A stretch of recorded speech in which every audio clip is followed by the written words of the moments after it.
menyembah Tuhan di jam 2 ini. Mari kita siapkan hati kita. Sebelumnya itu saya ingin memberitahukan beberapa pengumuman. Seperti biasa, teman-teman yang belum join di dalam Komsel, saya encourage untuk tetap join. Jadi kita bisa growing sama-sama di dalam pengenalan kita akan Tuhan dan pengenalan kita akan firman Tuhan, dan juga kita belajar untuk bertumbuh bersama-sama dalam komunitas. Nah, hari Senin tetap ada seperti biasa di Ala Indo, kemudian Rabu Islek dengan Pastor Doni, Kamis dengan Pastor Jeffrey, Jumat ada 2 tempat, KMC dan Hisdale, dan Sabtu ada anak muda. Tetap terus sama-sama kita bergabung, dan juga teman-teman ikuti terus YouTube yang ada. Mari kita terus belajar firman Tuhan dimanapun kita pergi. Kita bisa tetap dengerin firman Tuhan, ataupun waktu di rumah, waktu kita dengan Tuhan. Silakan akses terus di Nur ID Jire, dan kemudian ada Jire TV, ada House of Grace, kemudian juga Nawar Sukunya juga. Kalau mau join, saya encourage semua untuk kita sama-sama mendengarkan firman Tuhan. Dan saya kira itu aja pengumumannya, dan kemudian jangan lupa ada persembahan buat NTT yang akan terus dilanjutkan sampai akhir bulan ini. Teman-teman bisa join sama-sama kita memberikan sesuatu buat bangsa kita yang sedang hari ini sedang dalam kesulitan. Itu aja pengumuman hari ini. Dan kemudian ke depan ada conference women ya, ditunggu terus teman-teman untuk bisa join, khususnya para wanita. Saya percaya kita akan mendapatkan banyak berkat lewat Leticia yang akan melayani pada hari itu tanggal 29 jam 10 di Marubrah Eklesia. Hubungi Pastor Yohana untuk mendapatkan kursi, karena kursinya sangat terbatas, cuma 50 kursi. Silakan hubungi beliau. Mari kita siapkan hati kita sama-sama mau memasuki kebaktian hari ini. Tuhan, kami sungguh mengucap syukur anugerah yang luar biasa hari demi hari Bapak. Kami masih diberikan kesempatan untuk memuji, menyembah Engkau Tuhan. Tuhan, teman-teman kami yang hari-hari ini sedang dalam perjalanan, ataupun mungkin mereka yang sakit, kami berdoa di nama Yesus biar healing terjadi dalam hidup mereka, dan juga sampaikan mereka ke tempat ini dengan selamat Tuhan yang sedang dalam perjalanan. In the name of Jesus, kami mau bersekutu, bekerjalah lebih lagi Roh Kudus. Terima kasih. Haleluya. Amin.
datang Tuhan. Kau jamah hati kami Tuhan Yesus. Terima kasih Tuhan. Kami menikmati semua ini Tuhan. Bentar lagi kami akan memuji nama-Mu Tuhan. Terima kasih Tuhan. Kami mau lebih lagi Tuhan menyenangkan hati-Mu Tuhan. Hanya di dalam nama Tuhan Yesus kami berdoa dan mengucap syukur. Kita katakan bersama. Amin.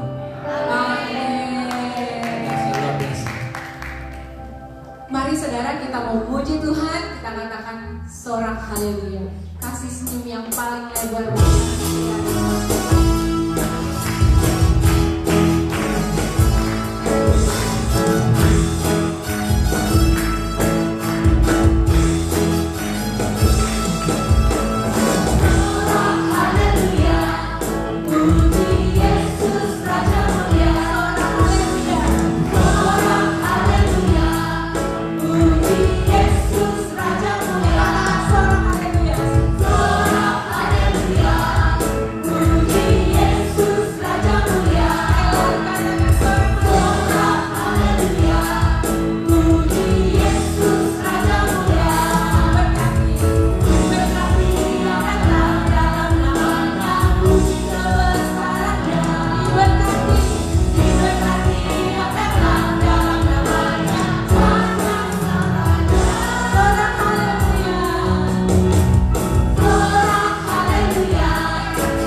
dalam doa syafaat. Kita mau berdoa bersama-sama untuk bangsa ini, dan silakan duduk saudara, nggak apa-apa. Mari kita satu di dalam doa. Terima kasih ya Bapa, kami sungguh mengucap syukur untuk segala yang Kau berikan di dalam setiap kehidupan kami ya Bapa. Biarlah puji-pujian yang sudah kami naikkan Tuhan berkenan di hadapan-Mu Tuhan. Sehingga Tuhan lewat puji-pujian itu Tuhan, segala beban dan masalah yang kami hadapi juga boleh kami taruh di bawah kaki-Mu, dan kami boleh membawa kemenangan-kemenangan yang daripada-Mu ya Bapa. Bapa di surga, kami bersyukur, berterima kasih Tuhan atas segala kesehatan yang Kau berikan di dalam setiap kami Tuhan, para hamba-hamba-Mu, pelayan-pelayan-Mu Tuhan, sehingga kami tetap boleh masih boleh beribadah saat ini juga Tuhan. Itu semua karena anugerah yang daripada-Mu ya Bapa.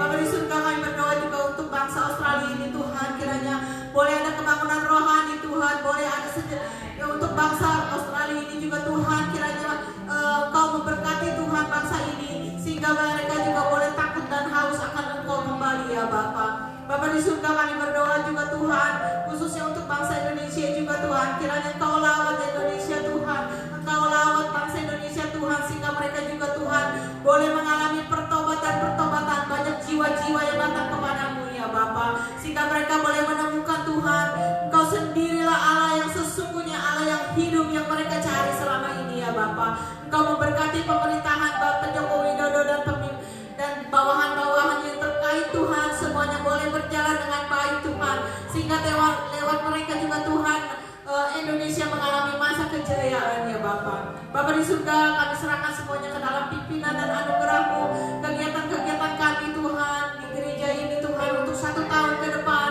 Kiranya Engkau memberikan Tuhan segala sesuatunya, apa yang kami rencanakan boleh terjadi ya Bapa. Semuanya itu untuk hormat dan kemuliaan kebesaran nama-Mu Tuhan. Tuhan, kami serahkan ke dalam pimpinan dan anugerah-Mu, khususnya untuk saat ini COVID-19 Tuhan, yang ada Tuhan di Australia. Kiranya Tuhan semuanya boleh teredam dengan baik ya Bapa.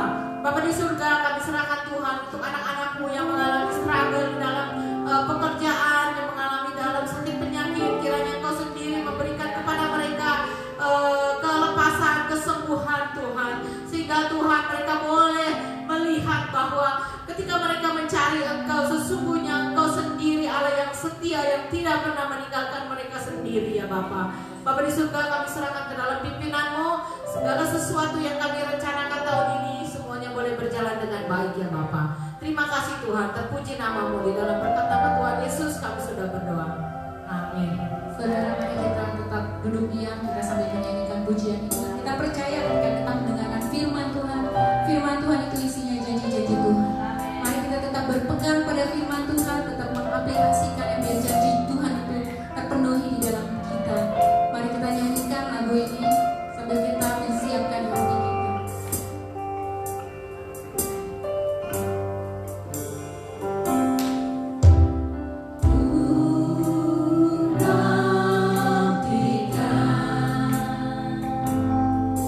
Janji Allah di dalam-dalammu, ku harapkan yang terbaik terjadi di dalammu. Yang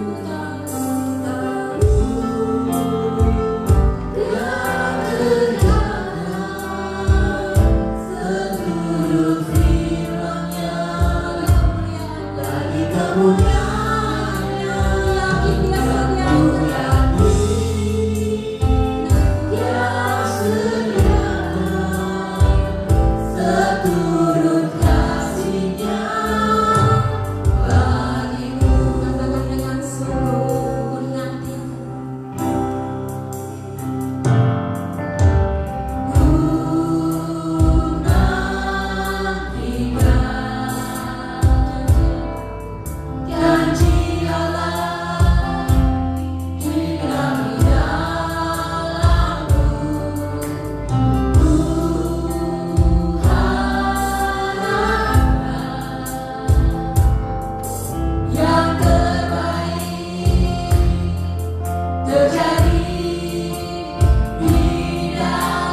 urapi hamba-Mu yang memberitakan firman-Mu, apa yang keluar dari lidah bibir, pemikirannya biar menjadi wisdom yang datang daripada-Mu saja ya Bapa. In the name of Jesus kami siap. Kami berdoa dan mengucap syukur. Semua yang percaya berkata, amin.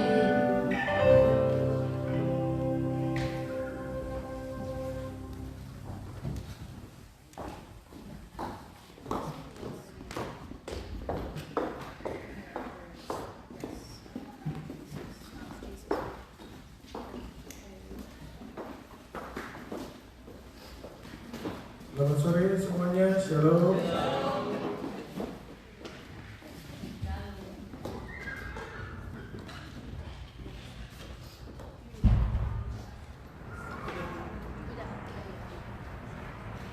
Kita santai aja ya sore ini.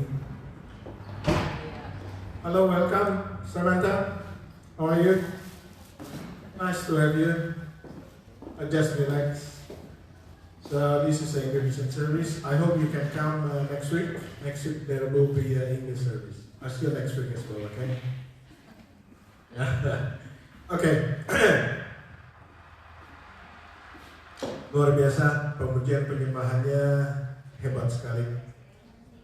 Tuhan pasti senang sebab praise and worship-nya bukan hanya orang yang banyak, meskipun orangnya cuma beberapa gelintir, tapi semangatnya luar biasa.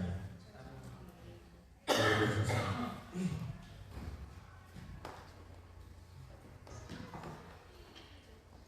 Kata orang, siapakah anak manusia itu?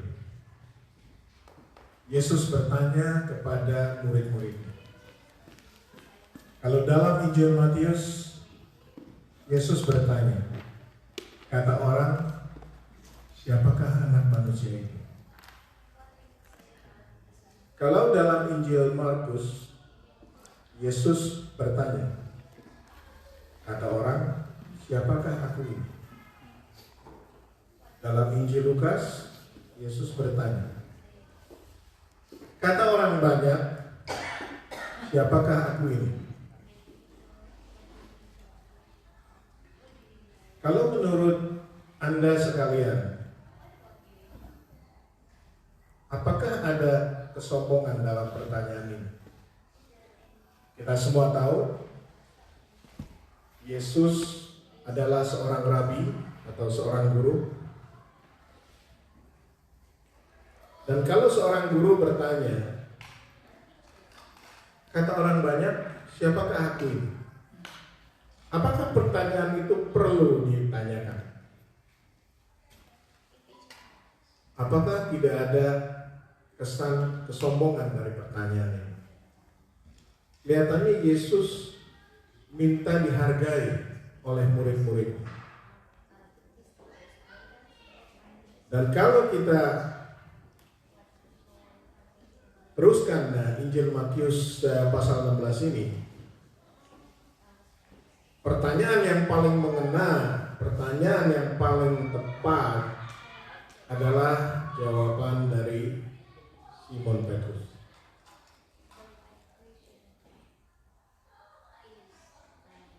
Tapi bukan itu yang saya ingin bahas. Saya akan membahas dari angle yang lainnya. Kalau kita mengetahui bahwa Yesus adalah seorang Yahudi,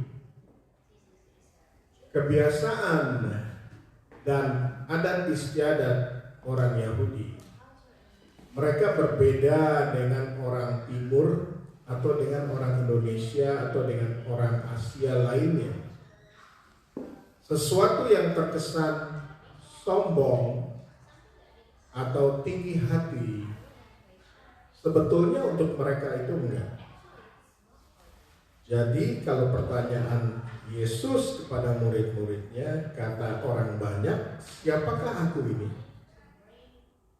Menurut adat istiadat dan pengertian orang-orang Yahudi, ini bukanlah sesuatu kesombongan, tetapi sebuah pernyataan yang jujur dan keluar dari hati. Oke, apa yang saya ingin bahas adalah yang berbeda dari apa yang saya katakan mula-mula. Dan kalau ingin judul dari sharing saya sore ini, saya akan berikan judul Maut telah ditelan dalam kemenangan, atau maut telah dikalahkan oleh kemenangan. Mari kita baca dari Matius 16 ya.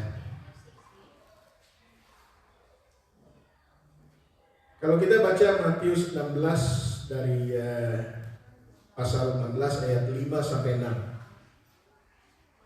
yaitu tentang ragi orang Farisi dan Saduki. Kita tahu siapa orang Farisi, adalah ahli-ahli Taurat, dan kita tahu siapa orang Saduki. Orang Saduki adalah orang yang tidak percaya kebangkitan dan orang yang tidak percaya malaikat. Orang Saduki adalah imam di bait Allah, tapi bukan berarti mereka semuanya imam.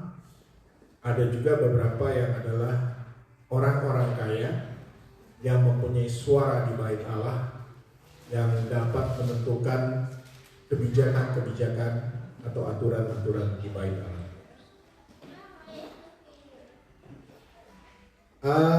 Matius pasal 16 ayat 5. Pada waktu murid-murid Yesus menyeberang danau.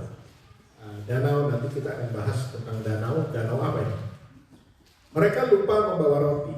Yesus berkata pada mereka, berjaga-jagalah dan waspadalah terhadap ragi orang Farisi dan Saduki. Dan murid-muridnya itu berpikir bahwa Yesus sedang mengatakan bahwa kita ini tidak membawa roti. Tapi bukan itu yang dimaksudkan oleh Yesus.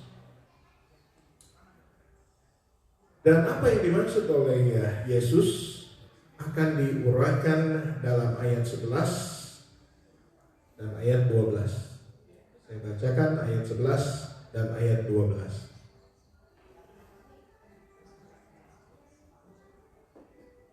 Bagaimana mungkin kamu tidak mengerti bahwa bukan roti yang kumaksudkan? Aku berkata kepadamu, waspadalah terhadap ragi orang Farisi dan Saduki.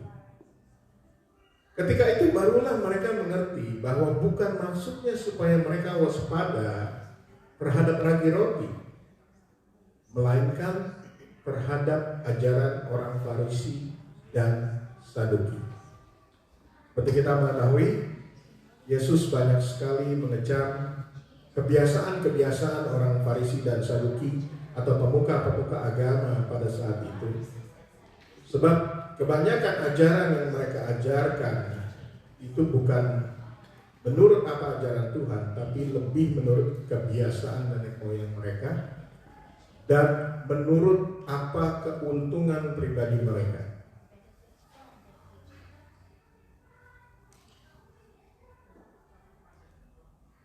Dan kita lihat kalau dalam dalam Matius pasal 16 ayat 13, saya bacakannya. Setelah Yesus tiba di daerah Kaisarea Filipi, ia bertanya kepada murid-muridnya, kata orang, siapakah anak manusia itu? Saya ingin menghubungkan dari danau Yesus berjalan dengan murid-muridnya ke daerah Kaisarea Filipi. Danau itu di sini adalah Danau Galilea. Dan Yesus beserta murid-muridnya berjalan sampai ke daerah Kaisarea Filipi. Berapa jaraknya dari Danau Galilea ke Kaisarea Filipi? Ada yang tahu? Atau tebak? 20 km? 5 km?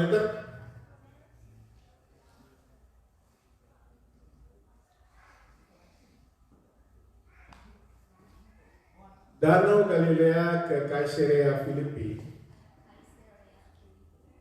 46 km. Jadi Yesus berjalan dari Danau Galilea ke Caesarea Filipi 46 km jauhnya. Dan sepanjang perjalanan itu tentunya Yesus mengajarkan banyak hal kepada murid-murid. Memang Alkitab tidak mencatat, tapi kita tahu pasti Tuhan Yesus mengajarkan sesuatu. Dan Caesarea Filipi ini adalah sesuatu tempat yang menarik. Kenapa saya katakan menarik? Kalau kita lihat dari geografinya Israel, daerah Caesarea Filipi itu berada di kaki Gunung Hermon. Gunung Hermon itu adalah sebagai ski resort di sebelah utara Israel, di mana terdapat salju, orang bisa main ski. Jadi seperti Snowy Mountain di New South Wales. Dan Gunung Hermon itu sebagai sumber mata air bagi Sungai Yordan. Sungai Yordan itu panjang dan besar dan dalam. Sungai Yordan itu mempunyai arti yang signifikan di dalam Alkitab. Sungai Yordan itu melalui 3 negara: Israel, Yordan, dan Syria.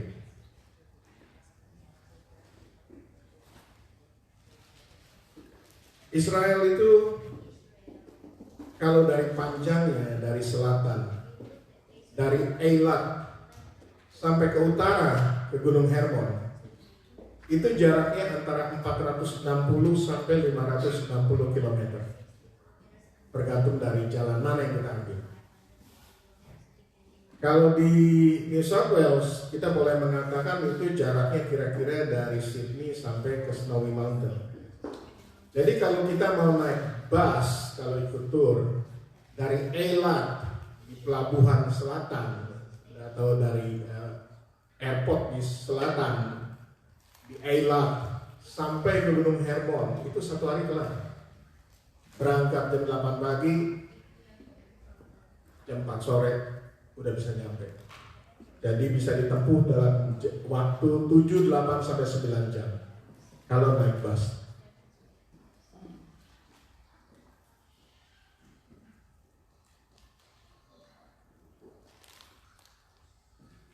Caesarea Filipi adalah suatu tempat yang menarik di kaki Gunung Hermon. Sebab tempat ini mempunyai sejarah yang tidak baik. Kenapa Yesus mengajak murid-muridnya pergi ke Caesarea Filipi? Kita akan sampai ke situ. Di Caesarea Filipi ada tempat pemujaan dan persembahan untuk dewa Baal. Siapa yang mendirikan tempat pemujaan, kuil, dan tempat persembahan untuk dewa Baal di Caesarea Filipi? Namanya Raja Yeroboam.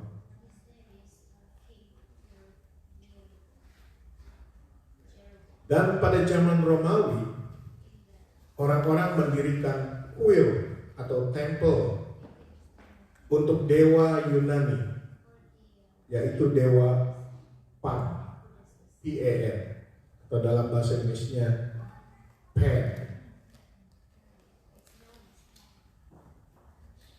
Dan di tempat ini juga, di bawah kaki Gunung Hermon, banyak goa-goa.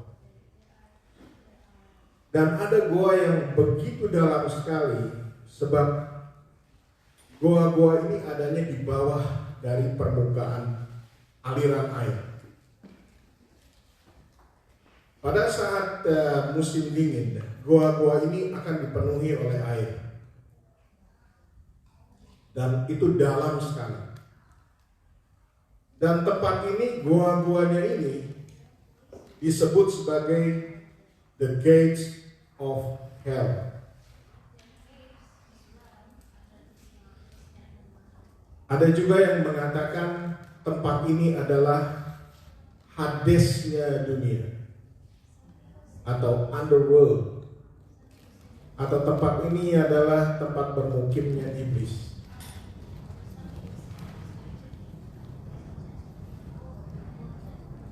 Mengapa Yesus membawa murid-muridnya ke tempat ini? Tempat yang banyak batu-batunya di bawah kaki Gunung Hermon, dan ada gua yang besar dan dalam sekali yang sebagai tempat pemujaan Dewa Baal, tempat mempersembahkan korban, dan sebagai tempat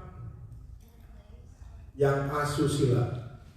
Sebab waktu pemujaan Dewa Baal, mereka bersetubuh dengan binatang, mempersembahkan korban yang ada darahnya, semua perbuatan-perbuatan yang ditentang oleh Tuhan.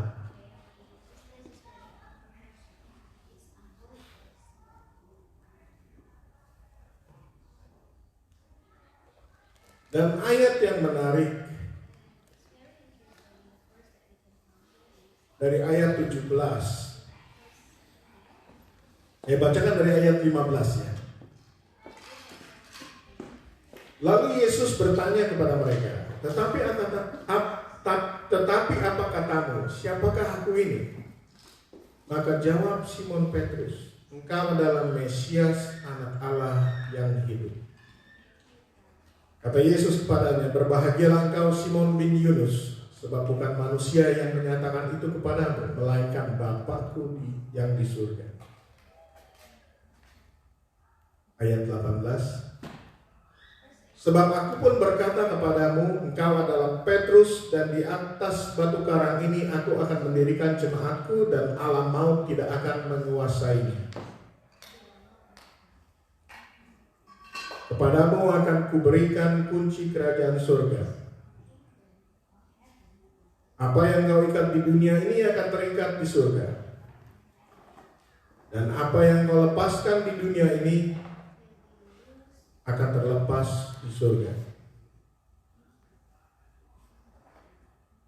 Engkau adalah Petrus, dan di atas batu karang ini aku akan mendirikan jemaatku, dan alam maut tidak akan menguasai. Inilah hubungannya mengapa Yesus membawa murid-muridnya ke Kaisarea Filipi, yang sebagai tempat pemujaan Dewa Baal, yang dianggap sebagai Hades atau sebagai the gates of hell menurut kepercayaan orang-orang Yahudi. Sebab Yesus akan mendirikan gerejanya, Yesus memberikan amanat agungnya agar Petrus mendirikan jemaat Kristus di atas the gates of hell. Jadi kita tahu ini adalah sesuatu yang profetik yang Yesus nyatakan di depan murid-muridnya. Dan kalau dikatakan you are Peter, and on this rock I will build my church, and the gates of hell will not overcome it. Ini dikatakan sebagai graduation speech. Sebab pada saat-saat Yesus pergi ke Kaisarea Filipi, ini adalah sudah merupakan saat-saat terakhir Yesus bersama-sama dengan murid-murid sebelum Yesus disalibkan. Jadi kita lihat ya, bahwa ini sesuatu yang profetik. Mengapa Yesus sampai berjalan pergi ke Kaisarea Filipi dari Danau Galilea hanya ingin menyatakan kepada Petrus bahwa Petrus, di atas batu karang ini engkau akan membangun gereja, dan alam maut tidak dapat menguasainya. Itu adalah sebagai suatu pernyataan dari Tuhan Yesus sendiri bahwa dia akan mati, pergi dalam dunia orang mati, dan mengalahkan maut. Dan dengan matinya Yesus itu sudah menebus dosa umat manusia. Sebab kita tahu upah dosa adalah maut, atau upah dosa adalah kematian.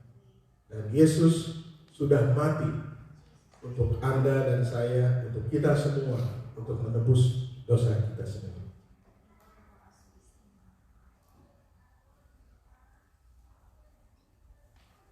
Jadi dalam hal ini kita semuanya tahu mengapa kita harus berkumpul sebagai saudara seiman.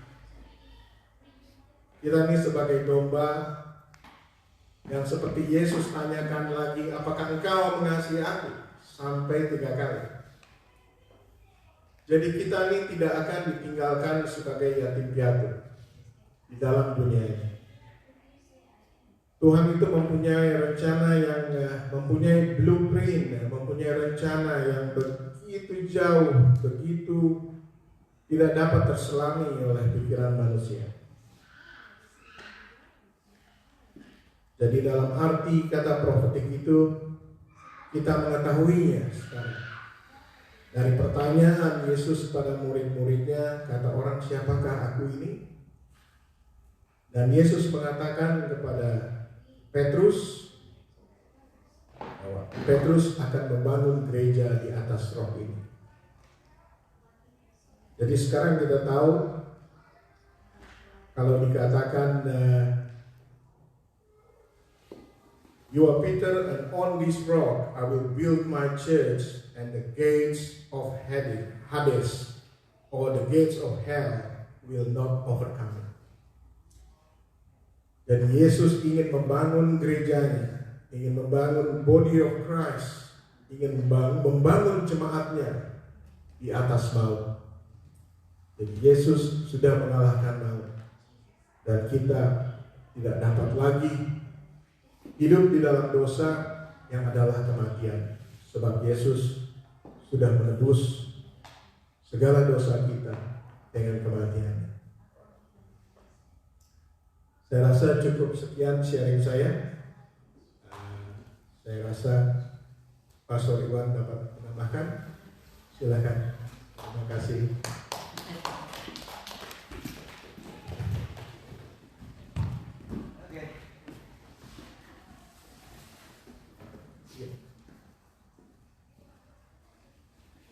Oke, jadi saudara, teman-teman, kita semua dikasih ilustrasi besar ya, ilustrasi besar tentang perjalanan Tuhan Yesus bersama murid-muridnya, Petrus dan teman-temannya dari perjalanan sampai ke Kaisarea. Saudara, Kaisarea itu adalah tempat yang memang benar tuh seperti apa yang Om Yong katakan. Saya pernah ketemu sama seorang penumpang dari Israel.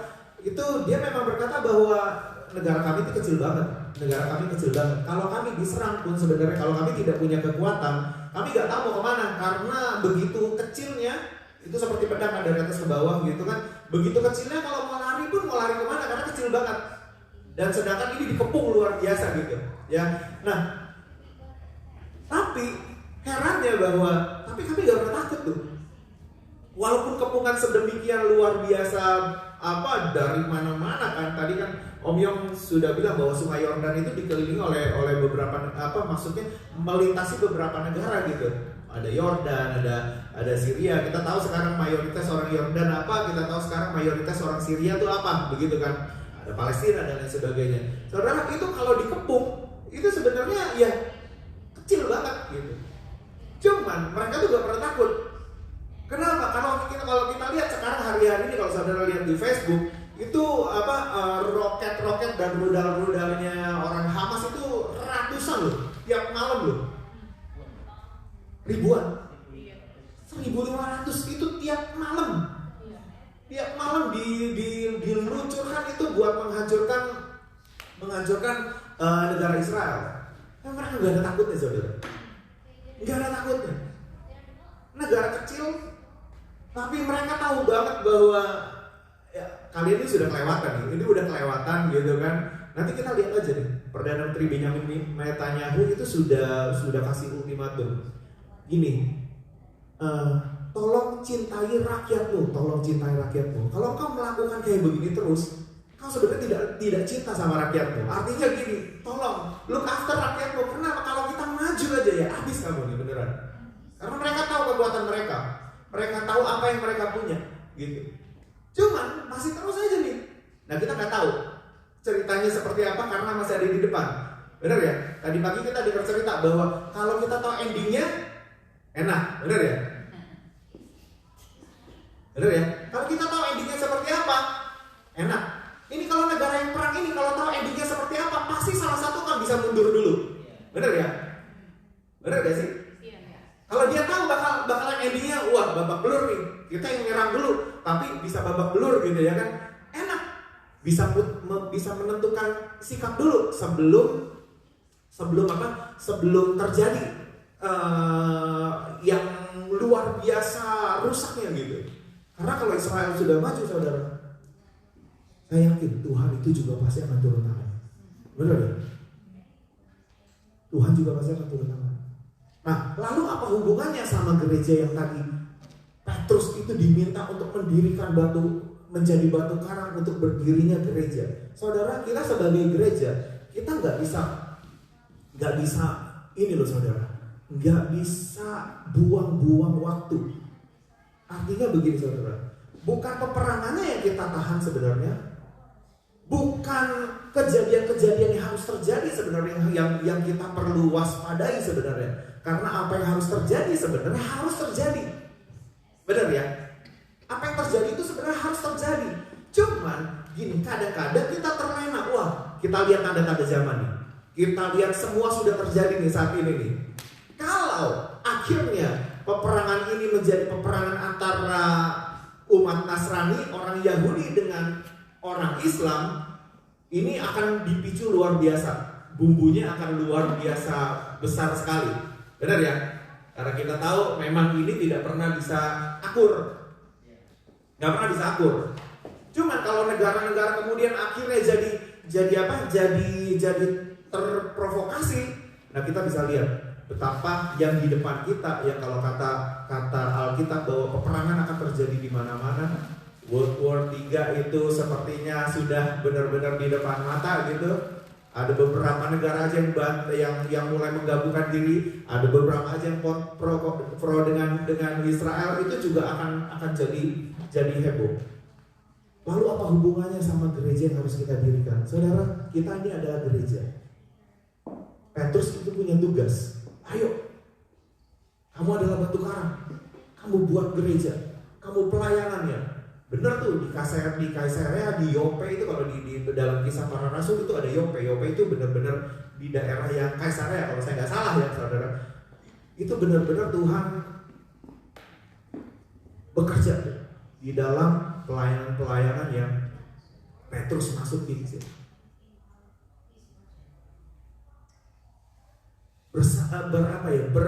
Berkejaran dengan waktunya. Petrus harus mendirikan jemaat, harus mendirikan pelayanan, harus equip orang-orang supaya terpanggil, supaya punya iman yang benar, supaya punya iman yang solid gitu. Nah kita juga sama saudara.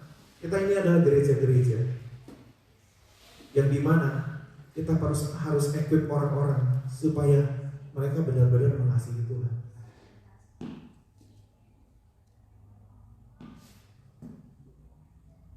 Kalau enggak, kita kehilangan waktu. Nanti yang kita punya adalah gini, oh benar ya, ternyata akhir zaman memang sudah ditulis di Alkitab. Oh benar ya, ternyata memang seperti kayak gitu ya Alkitab. Akhirnya nanti kita cuma bisa dapat bukti bahwa Alkitab benar. Dan Alkitab pasti akan benar saudara. Alkitab itu kebenaran, benar gak? Tapi di satu sisi kita kehilangan waktu banyak karena kita begitu melihat tanda-tanda tanda-tanda akhir zaman, kita begitu melihat bahwa apa yang akan terjadi di dunia secara global, kita kehilangan waktu untuk kita masuk ke dalam panggilan yang sebenarnya Tuhan minta. You only have a certain time untuk masuk ke dalam panggilanmu, untuk mendirikan gerejaku, untuk equip orang-orang supaya mereka cinta Tuhan. Kita kehilangan banyak waktu tuh nanti tuh. Makanya Tuhan bilang, I will build my church upon this rock. Aku akan mendirikan. Petrus gak diminta untuk, ayo kamu lihat ya tanda-tanda akhir zaman seperti apa ya. Enggak. Karena tanda-tanda akhir zaman akan terjadi. Tanpa kita ngecek, tanpa kita apa, kau akan terlihat karena itu memang zamannya kita gitu. Zamannya ini kita akan lihat. Benar ya? Tapi kalau yang kita baca lebih banyak adalah tentang akhir zaman, tanda-tanda zaman. Negara perang lawan siapa, negara lawan apa yang dimiliki oleh Israel, apa yang dimiliki oleh lawannya, apa yang dimiliki oleh kekuatan seperti apa. Dan kita lupa hubungan kita dengan Tuhan, bahwa kita punya panggilan, kita perlu untuk mengasihi Tuhan sedemikian rupa. Akhirnya yang kita punya adalah bukti bahwa Alkitab memang benar, tanpa kita punya hubungan yang intim dengan Tuhan. Make sense gak saudara? Betapa pentingnya kita jaga hubungan kita dengan Tuhan. Tuhan mau berkata seperti Tuhan berkata kepada Petrus, bolehkah aku titip ini? Bolehkah kamu mendirikan ini? Bolehkah kamu bekerja bagi aku? Bolehkah kamu melayani aku? Bolehkah aku menugaskan kamu ini? Bolehkah kamu mengerjakan ini? Seperti Tuhan minta kepada Petrus, ayo, bolehkah aku minta kamu untuk menjadi rasul bagi orang-orang? Saudara, ayo saudara. Saya gak anti dengan hebohnya dunia luar. Saya pun kadang-kadang lihat. Tapi saya gak mau terlena. Aku punya tugas. Aku punya cerita dengan Tuhan sendiri. Aku punya perjalanan hidup yang aku harus tahu bahwa waktu ini terlalu singkat untuk aku melihat semua yang ada di depan mata, untuk mempelajari semua yang ada di depan mata, dan akhirnya saya gak punya waktu untuk mengerjakan apa yang harusnya saya kerjakan. Make sense saudara? Berapa banyak jiwa sebenarnya yang Tuhan taruh dalam hidupmu? Berapa banyak kesaksian sebenarnya harus kau lontarkan dari mulutmu untuk orang lain bisa terima Tuhan, untuk orang lain bisa mengenal Tuhan. Make sense gak saudara? Berapa banyak lagi pengalaman-pengalaman kita bersama dengan Tuhan yang harus kita lalui? Bukankah itu juga jauh lebih penting daripada tanda-tanda akhir zaman yang nantinya engkau toh pasti akan lihat? Benar ya saudara ya? Kita pasti akan lihat tanda-tanda akhir zaman. Akan lihat sampai nantinya rapture mengangkat kita. Kita akan lihat. Teman-teman, kalau kita begitu banyak lihat Facebook, lihat berita, lihat apa yang terjadi di luar, apakah kita se-excited itu dengan firman Tuhan yang tidak pernah berubah dulu, sekarang, dan selama-lamanya?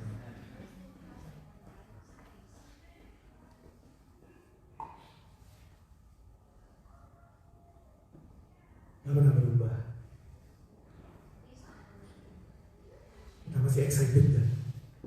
Dengan iman yang harus makin lama makin besar dalam hidup kita, dengan diri kita yang makin lama harus makin kecil, kita masih excited gak mengerjakan itu?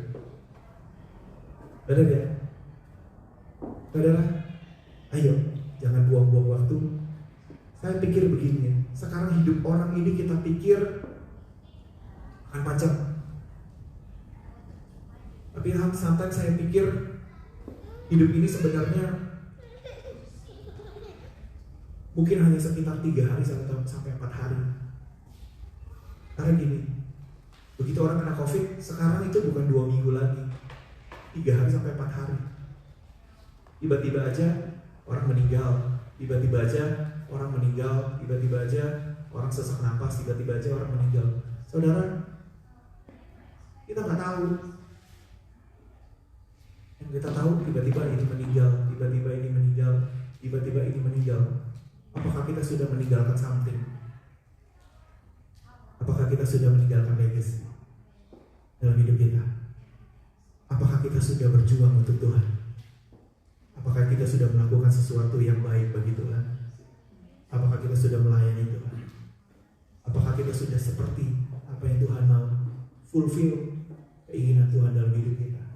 Saya rasa itu yang jauh lebih penting dalam kehidupan kita. Amin saudara. Sambil kita melihat berapa sebenarnya waktu yang kita punya untuk melakukan pekerjaan bagi Tuhan. Berapa waktu yang kita punya untuk lebih lagi mengasihi Tuhan. Berapa lagi waktu yang kita punya supaya saat kita nanti menghadap Tuhan, Tuhan gak.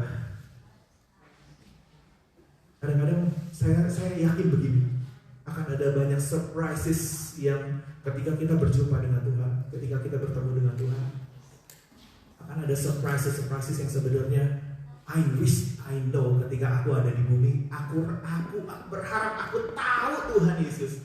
Kalau harusnya aku mengerjakan ini Tuhan. Pasti ada surprises kayak gitu.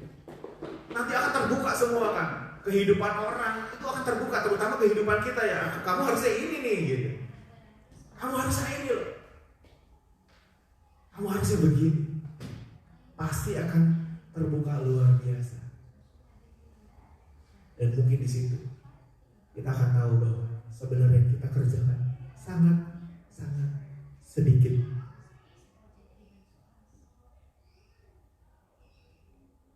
Ayo teman-teman, kita berjuang, kita maju sama-sama, kita menggembalakan sama-sama. Boleh ya bilang gini ya, kita menggembalakan sama-sama, kita look after jemaat sama-sama.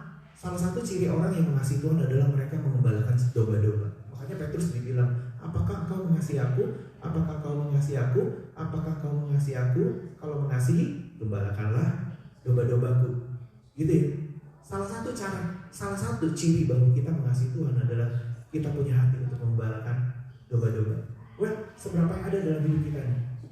Ayo, yuk look after one another. Kumpulkan jadi satu supaya kita bisa belajar sama-sama, supaya kita bisa jadi gereja yang sehat, yang artinya di sini ada pengajaran, di sini ada pemberitaan firman Tuhan, di sini ada bahan untuk orang bisa jadi merdeka, orang bisa dilepaskan, orang bisa dipulihkan, orang ketemu panggilannya, orang ketemu apa ya core pointnya sebenarnya apa yang Tuhan mau taruh dalam hidupnya.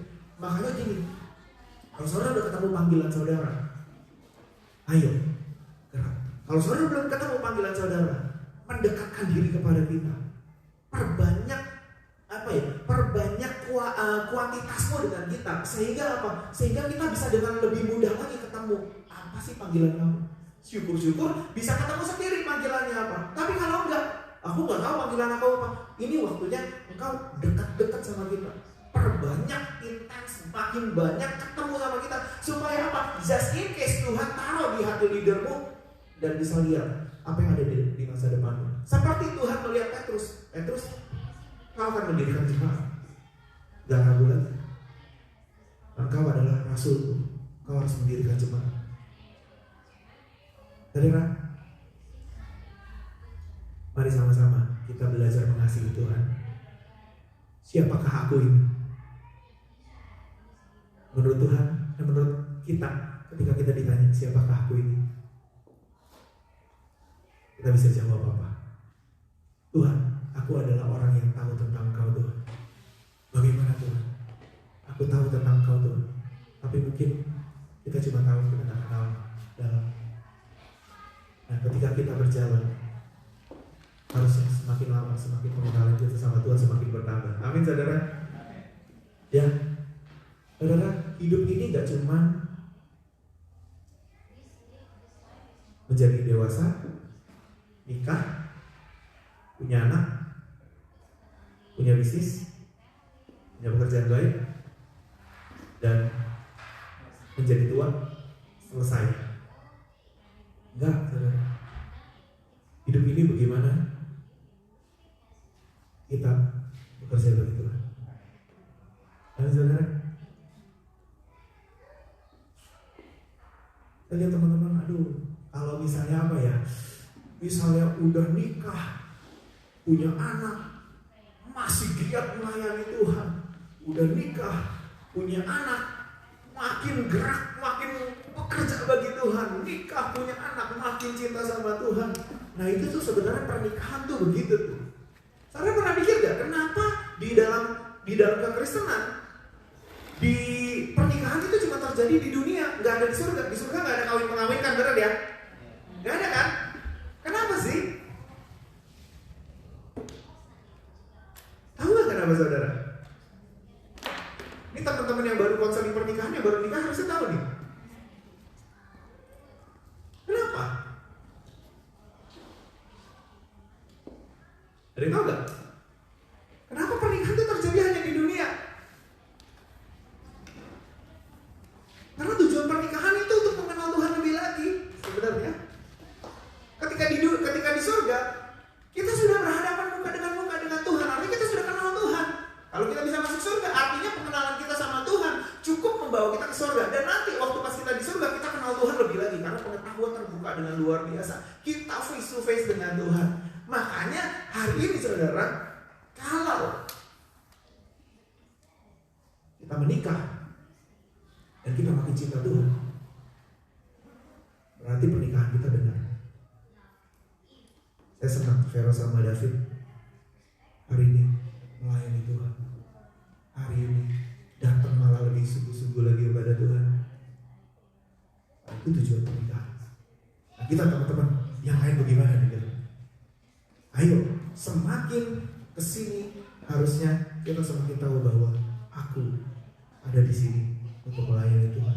Aku ada di sini untuk mengasihi Tuhan. Amin saudara. Dan ketika Tuhan tanya, siapakah aku ini? Petrus bisa menjawab, bukan apa yang keluar dari hatinya, bukan apa yang keluar dari pikirannya, tapi Bapa yang di surga yang mengatakannya lewat Petrus. Benar ya? Jadi kan begitu ya? Tuhan bilang bukan kamu yang mengatakannya,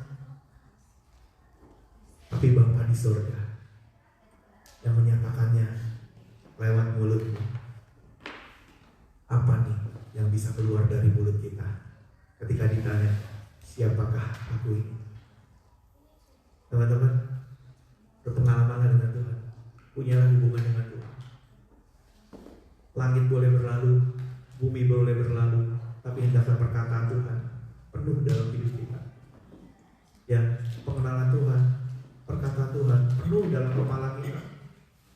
Pengenalan Tuhan, perkataan Tuhan penuh di hati kita. Supaya apa? Supaya kita benar-benar gak buang-buang waktu. Amin saudara. Mulai hari ini, menurut saya ya, banyak yang harus kita potong, banyak yang harus kita tambah. Potong apa? Potong baca berita yang banyak. Benar. End up-nya kadang-kadang kita baca berita, kita tahu informasinya. Kita kehilangan waktu untuk pekerjaan Tuhan. Kita kehilangan waktu untuk melatih diri kita, melatih iman kita, melatih ketajaman kita. Kita end up-nya begitu kadang-kadang. Benar ya? Potong. Yang gak perlu dilihat. Kurangi beberapa grup WhatsApp, menurut saya gitu. Praktikal ya. Kurangi beberapa grup WhatsApp. Kenapa? Kadang-kadang kita tends to melihat semua notification. Benar ya? Dan kalau itu tidak membawa apa-apa dalam hidup kita, kita kehilangan banyak sekali waktu yang sebenarnya kita bisa pakai untuk melakukan pekerjaan Tuhan. Dan sebenarnya Tuhan menantikan itu. Kapan kamu punya waktu yang banyak dengan aku? Kapan sebenarnya kamu mau mulai kerja dalam aku? Kapan kamu bisa mulai bergerak bagi aku? Kalau aku bisa pakai Petrus, aku bisa pakai kamu juga. Benar ya? Kalau aku bisa pakai murid-murid, aku bisa pakai kau juga. Dan saudara, kita pikir enak hidup di zaman Petrus. Menurut saya jauh lebih enak hidup di zaman sekarang. Kenapa? Karena yang pertama itu hujan awal dicurahkan, tapi di akhir zaman ini hujan awal dan hujan akhir dicurahkan bersama-sama. Artinya yang kita bisa lihat itu double seperti sebenarnya apa yang kita bisa lihat. Perjalanan pengalaman kita dengan Tuhan itu sebenarnya bisa double kalau kita menyediakan diri dengan luar biasa. Teman-teman, aplikatif aja. Gak semua hal harus kita lihat, gak semua harus kita buka. Tapi apa yang kita perlu tahu mengenai Tuhan, perbanyak itu, sehingga hidup kita semakin menyukakan hati Tuhan. Amin saudara. Cirinya apa? Ketika hidup kita benar, tanggung jawab kita semakin bertambah. Alkitab berkata begini, nggak mungkin ada orang yang punya kesanggupan banyak dikasih sedikit, nggak mungkin. Saya suka dengar cerita kayak gini. Ketika dipisahkan Tuhan, lalu ceritanya adalah orang ini semakin dipakai Tuhan luar biasa. Selalu begitu. Dan kalau ada orang yang keluar dari gereja, selalu penantiannya gini kan, kita nggak mungkin sama-sama selamanya kan. Apa sih kan dipisahkan? Dan kalau pisah gitu, nanti beberapa tahun kemudian kita akan lihat cerita hidupnya. Akan kedengeran ya, apalagi media sosial sekarang gampang banget. Akan bisa dan kelihatan apa yang sedang mereka kerjakan. Apakah mereka sungguh-sungguh benar keputusan waktu itu? Akan terlihat. Saya pernah bersekolah di Hillsong ya, beberapa tahun, 10 tahun lalu ya. 10 tahun lalu sekolah di Hillsong. Saudara, waktu itu kepala sekolahnya adalah seseorang yang bernama Katrina Henderson ya. Yohana tahu pasti. Dia adalah kepala sekolahnya City Campus, di mana dulu saya bersekolah di City Campus tuh. Lalu tiba-tiba waktu pas zamannya Yohana sekolah, itu kepala sekolahnya sudah beda lagi. Yang gurunya waktu itu, guru saya waktu itu, Mary Kepper kah? Namanya? Duncan Corby. Dia adalah staff dulu. Nah, jadi kepala sekolah. Apa yang terjadi dengan Katrina Henderson? Saya nggak dengar ceritanya lagi, saya nggak dengar apa lagi. Tiba-tiba saudara jadi gembala sidang di Israel.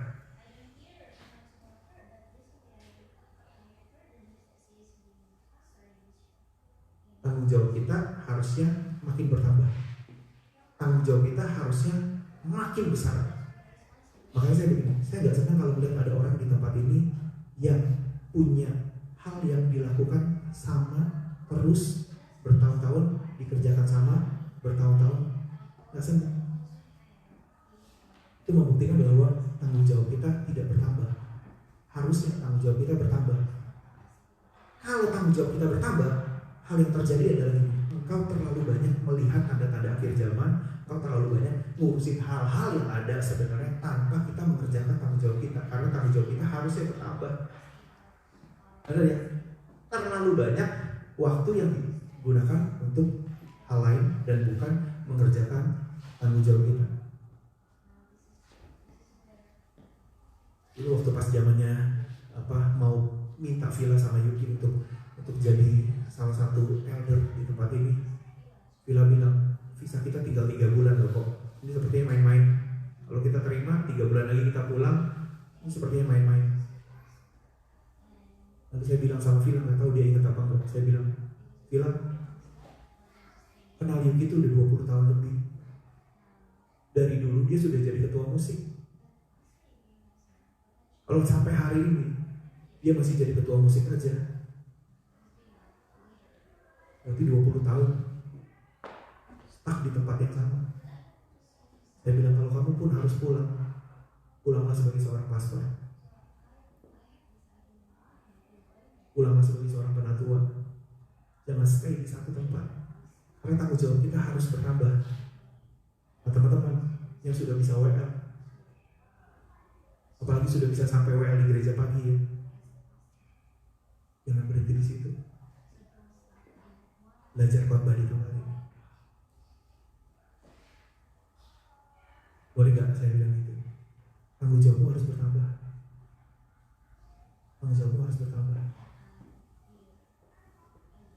Teman-teman yang sudah jadi singer, belajar jadi WA di tempat ini.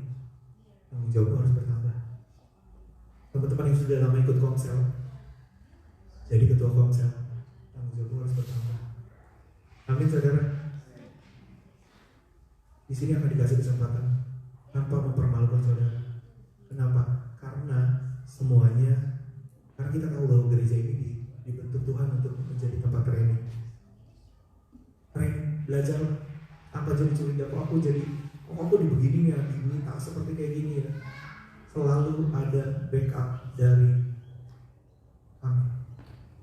Kami di sini bukan untuk mempermalukan. Saudara bisa kuat 5 menit, kita cover 25 menit.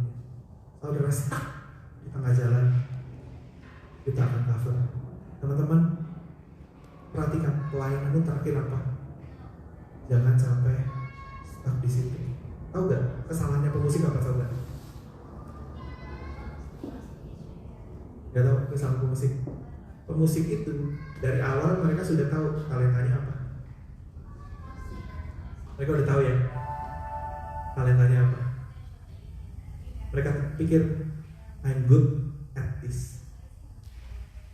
Talenta aku di sini. Memberikan yang terbaik adalah memberikan pelayanan musik aku kepada Tuhan. Yang terjadi dengan para pemain musik adalah mereka terus-menerus menanamkan I'm giving my best, yaitu apa? Talenta terbaik aku. Kalau aku ditaruh di tempat yang lain, aku tidak akan baik Tuhan. Tapi selama aku bisa main musik Tuhan, aku memberikan yang terbaik sama Tuhan. Dan bertahun-tahun, 20 tahun berlalu, main musik terus. 20 tahun, 25 tahun lalu berlalu, 25 tahun berlalu, selesai main musik terus sampai tua. Akhirnya digantikan dengan orang lain yang lebih jago, lebih muda, lebih segar gitu kan. Karena kan di depan belum tentu enak dilihat ya gitu. Kalau di tua gitu ya kan. Dan akhirnya digantikan dan mereka pikir bahwa selama hidupku aku sudah memberikan yang terbaik karena bertahun-tahun aku melayani musik dan I'm good at it. Saya memberikan yang terbaik bagi Tuhan. Ketika berhadapan dengan Tuhan, you're just so wrong. Kau salah besar nak. Aku gak mengharapkan kamu stuck bertahun-tahun di situ. Enggak. Aku mengharapkan kau punya tanggung jawab yang lebih besar. Punya tanggung jawab yang lebih besar. Punya tanggung jawab yang lebih besar. Pak Petrus pernah bilang, Wan, pekerjaan kita mentok Wan.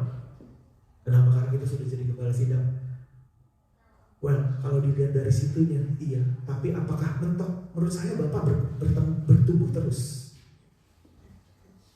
Orang lihat ya, di Amerika dia sudah punya 3 gereja. Berhasil mendirikan 3 gereja. Benar 3 ya Pak ya? Hari ini berapa yang dia dirikan? 4 kah? 5 kah? Berapa? 5. Saudara menghitungin ya, gereja kita ada berapa?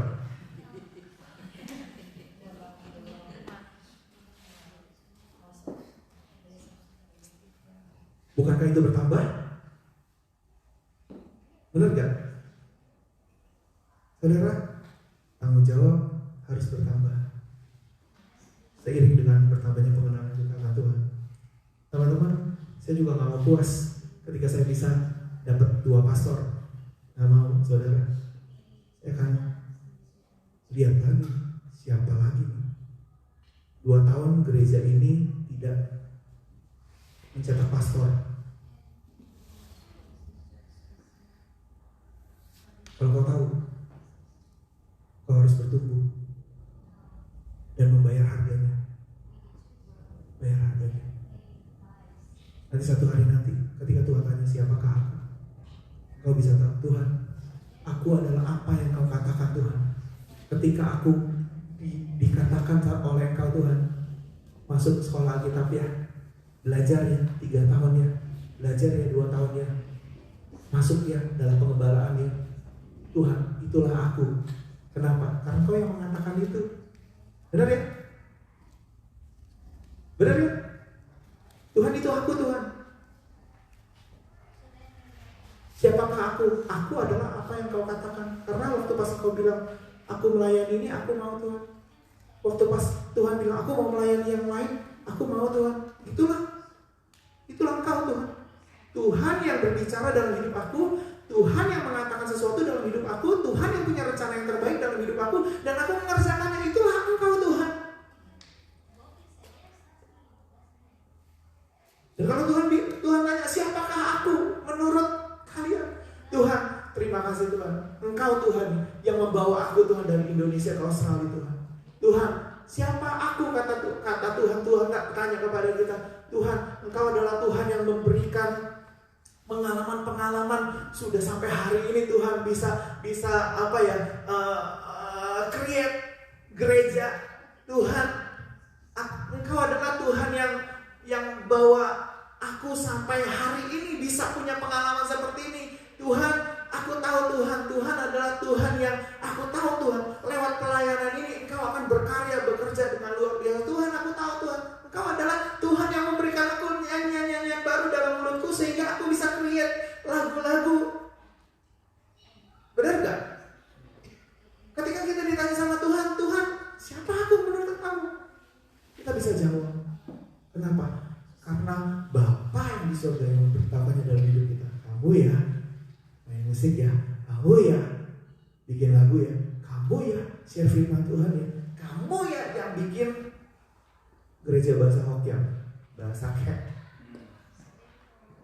Teman-teman, ini kalau nggak dijual nih saudara, drum mau dijual, sound system itu ampli keyboard mau dijual saudara. Kenapa? Karena kita nggak pakai di sini. Kalau kita nggak pakai di sini, mungkin itu sedang menunggu saudara. Cuman nggak masuk nih. Saya bilang ya, ini kalau orang-orang kayak aja dikumpulin ya, orang-orang HK dikumpulin 10 tuh dapat di sini. Benar gak sih? Saudara, saya bisa banyak sekali ngomong nih saudara. Coba siapa Tuhan menurut kamu tuh siapa? Menurut kita tuh siapa Tuhan?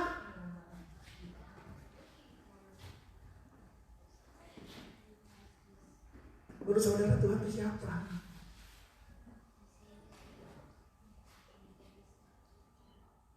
Tuhan yang sama dengan yang Iwan sembah.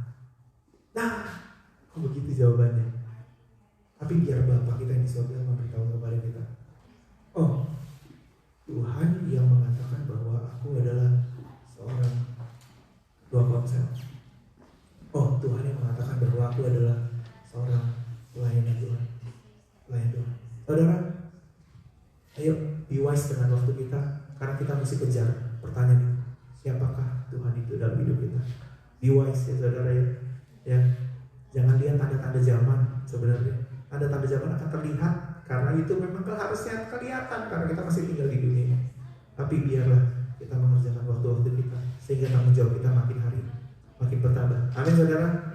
Dan pernikahan kita akan berhasil ketika kita dalam pernikahan ini kita tahu bahwa tanggung jawab kita semakin bertambah, pengenalan kita sama Tuhan semakin bertambah. Kita mengajarkan cinta anak kepada Tuhan karena kita tahu kita semakin kenal sama Tuhan dan anak kita semakin kenal Tuhan. Sehingga apa? Satu hari nanti kita tidak perlu lagi untuk kenal Tuhan karena kita face to face dengan Tuhan di surga nanti.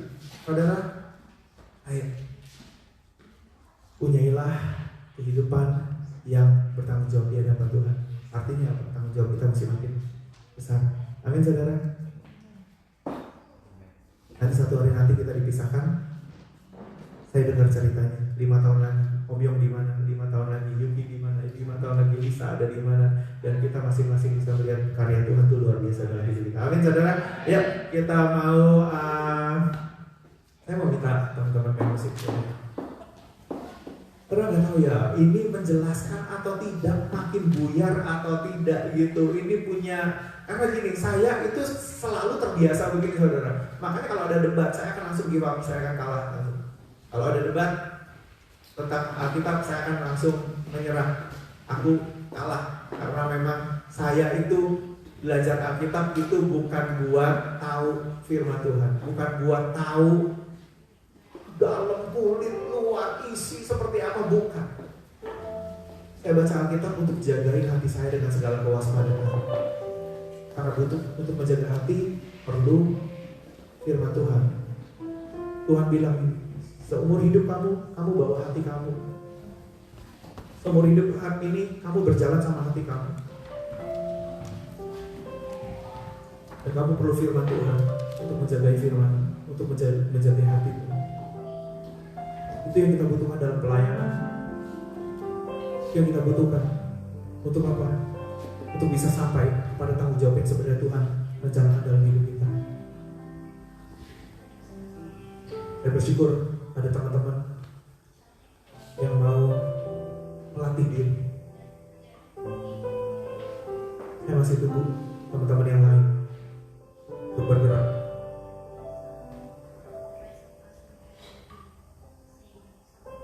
Dan kita semua sama-sama jalan melayani Tuhan. Pakai punggung ini masih keras, saudara. Tulang itu kan keras ya, saudara. Jangan buat dibanting terus buat kerja.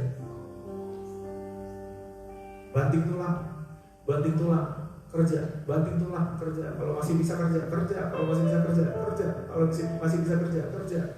Sampai punggung kita jadi empuk, saudara. Kerja terus. Tapi mumpung punggung kita masih keras, kenapa kita gak bilang, aku mau layani Tuhan. Mumpung punggung aku masih keras, mumpung tulang aku masih keras, mumpung aku masih bisa berjalan, aku mau melayani Tuhan. Mumpung aku masih bisa begadang, aku mau melayani Tuhan. Mumpung aku masih bisa kerja, aku mau melayani Tuhan. Mumpung aku masih punya pikiran yang fresh, aku mau melayani Tuhan. Mumpung aku masih bisa mengejar tanggung jawab yang Tuhan berikan, aku mau melayani Tuhan. Mumpung aku masih punya umur yang produktif, aku mau melayani Tuhan. Amin, saudara. Dari tempat ini saya ngorek sama teman, why don't we kita lakukan ini bersama-sama. Amin, saudara. Kenapa kita gak melakukan ini bersama-sama? Kita melatih diri kita sampai tanggung jawab kita semakin besar. Dan ketika Tuhan bertanya, siapakah aku? Tuhan, terima kasih Tuhan. Aku tahu Tuhan, aku bisa jawab banyak Tuhan Yesus. Tapi dari apa yang hidupku sudah lakukan Tuhan, aku kenal Tuhan siapa Engkau Tuhan. Karena Engkau Tuhan yang tidak pernah, Engkau Tuhan yang tidak pernah merancangkan sesuatu yang salah dalam hidupku. Semua keputusanmu adalah benar Tuhan. Semua yang Kau minta untuk aku kerjakan, itu yang terbaik Tuhan. Semua yang Kau minta untuk aku lakukan Tuhan. Nikah sama ini sama ini, Tuhan semuanya benar Tuhan. Masuk ke gereja ini semuanya benar. Ketemu dengan ini, bikin bisnis ini semuanya benar Tuhan. Tuhan yang gak pernah salah. Siapakah aku, kata Tuhan. Kau Tuhan yang gak pernah salah Tuhan. Selalu punya keputusan yang tepat dalam hidup aku Tuhan. Kau gak pernah salah Tuhan.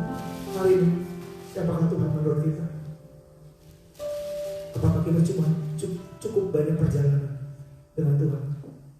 Begitu kenal Bapa kita, sehingga kita bisa tahu bahwa Tuhan Bapa yang memberitakan ini dalam hidup aku. Makanya hari ini aku berada di tempat ini. Makanya hari ini aku punya tanggung jawab ini. Makanya hari ini aku sedang melayani Tuhan di bagian ini. Tuhan, itu semua Bapa yang memberitakan dalam hidup aku. Mari saudara, Tuhan Yesus, saya berdoa Tuhan, biar kami gak ada yang berhenti bekerja Tuhan. Kami gak ada yang stay Tuhan di satu tempat Tuhan. Tuhan, kami tahu Tuhan, hidup kami harus bergerak maju Tuhan. Tuhan tolong hidup kami, Tuhan bantu kami Tuhan. Berapa kali lagi kami harus bersaksi Tuhan, biar kami pakai kesempatan itu untuk bersaksi Tuhan.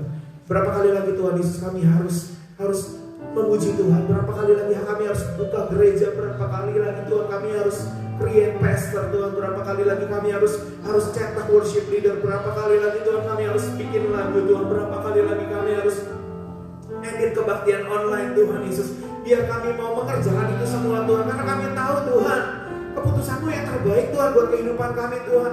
Berapa kali lagi Tuhan Yesus kami harus melayani-Mu Tuhan. Tuhan, kami tahu Kau yang terbaik Tuhan.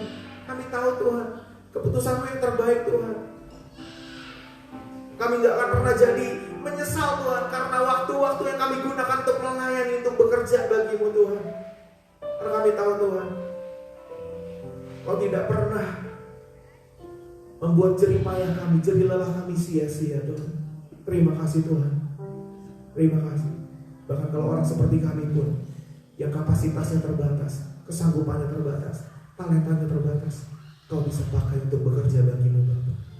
Puji nama-Mu Tuhan Yesus. Kau memberkati Om Yong Tuhan. Lebih dalam lagi Tuhan, pengenalan Kau Tuhan Yesus. Bukan hanya informasi-informasi Tuhan, tapi sungguh-sungguh pengenalan akan Tuhan, hikmat yang daripada Tuhan, mulut yang penuh dengan powerful, kuasa, hikmat, firman Tuhan yang memerdekakan, boleh ditaruh dalam hidupnya dia Tuhan. Pakai Tuhan di masa tuanya Tuhan, melayani-Mu Tuhan. Sisa umurnya Tuhan dipakai Tuhan untuk melayani jiwa-jiwa Tuhan. Terpuji nama-Mu. Bahkan kami yang juga hari ini mendengarkan firman Tuhan, kami tahu Tuhan, Kau punya tanggung jawab.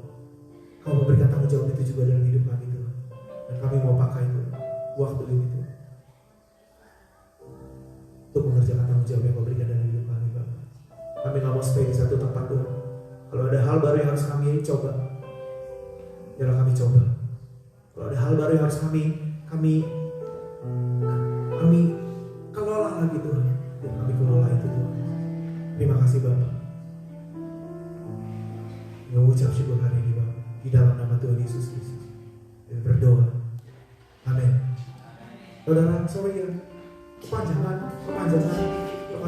Tapi saudara, at least saudara, ini jauh lebih better daripada dulu waktu pas kita kebaktian 2 jam saudara. Kalau saudara pikir 1,5 jam sekarang kepanjangan saudara, think about beberapa tahun lalu waktu pas kita kebaktian 2 jam saudara. Benar gak? Ini udah dipotong setengah jam saudara, ya.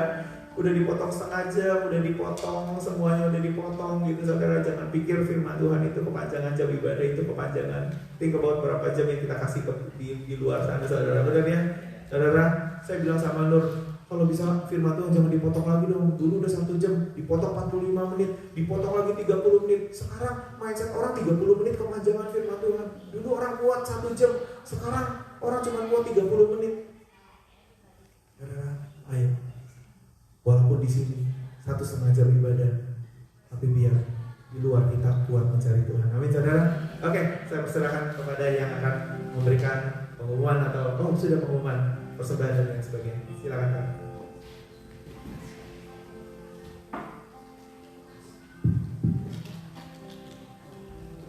Siap memberi persembahan.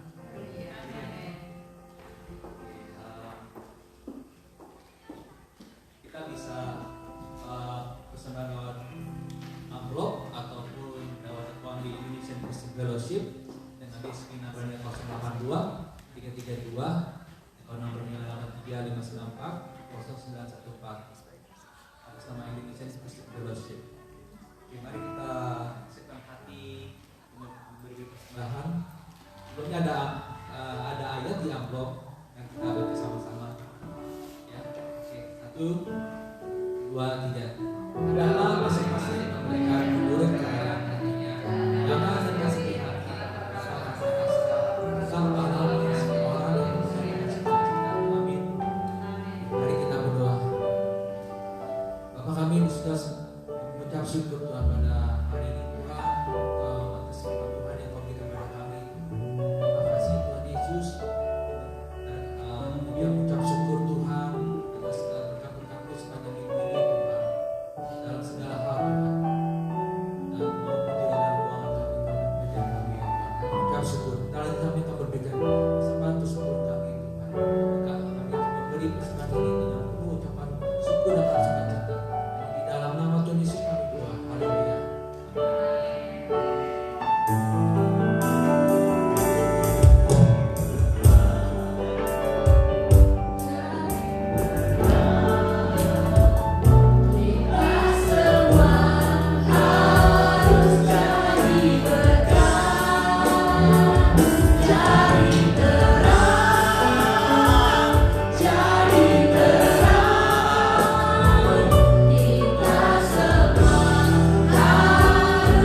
Bapak di surga, Bapak yang baik, terima kasih Tuhan buat kami boleh beribadah Tuhan sepanjang hari ini Tuhan.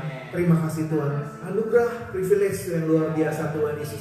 Kalau kami masih boleh menikmati udara yang baik Tuhan, tempat yang baik untuk beribadah Tuhan Yesus.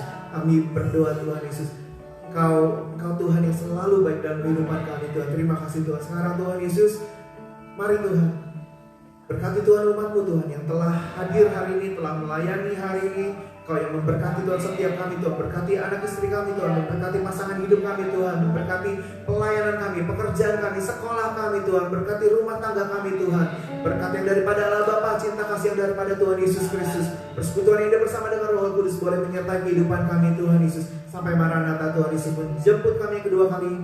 Kami boleh didapati sebagai hamba yang setia dan berkenan. Di dalam nama Tuhan Yesus Kristus. Kita semua yang percaya katakan amin. Tuhan Yesus memberkati. Thank you, God bless.